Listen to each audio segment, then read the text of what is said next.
So eto na, Naoya Inoue nanindigan na hindi makakansila ang magiging laban o bigating laban nila ni Sam Goodman sa nalalapit na Setyembre. Tila may paghahandang ginagawa ngayon si Inoue, no? 18 wins pa lamang ang panalo nitong si Sam Goodman. Kayang-kaya daw yan ni Inoue. At Casimero Cuadro Alas hanggang ngayon nakahanda pa rin pumalit kung sakaling magkaroon ng aberya ang magiging laban ni Inoue at ni Sam Goodman. And bago natin yan ipagputuloy mga kaibigan ko, huwag nyo pong kalimutan muna mag-like and subscribe and pahit po ng notification bell.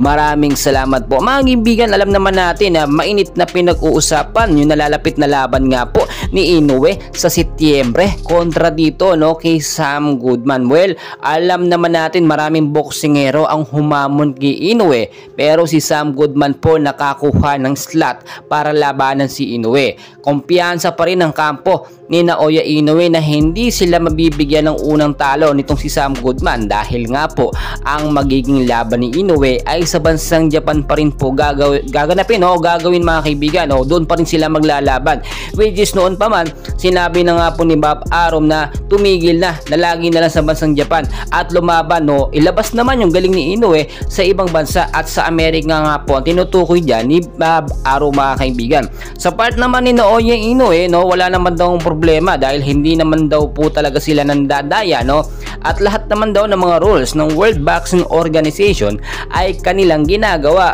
So bakit daw, no, ipapalipat pa sa ibang bansa? Ang ating angas ng Pinas mga kaibigan, alam naman natin kahit saang bansa yan walang problema dahil nga po mahigpit ang checking, no, kapag ka sa Amerika sana mangyayari ang laban. Etong si Casimero posibleng pumalit dyan kay Sam Goodman kung sakaling magka-problema or umatras or magkaroon ng biglaang problema sa hatian nga po sa pera. Marami na pong pinopost ngayon si Casimero mga kaibigan sa kanyang social media, ay talagang kabi-kabila ang kanyang pagpaparinig dito nga po sa master ng Japan na si Inoue, no.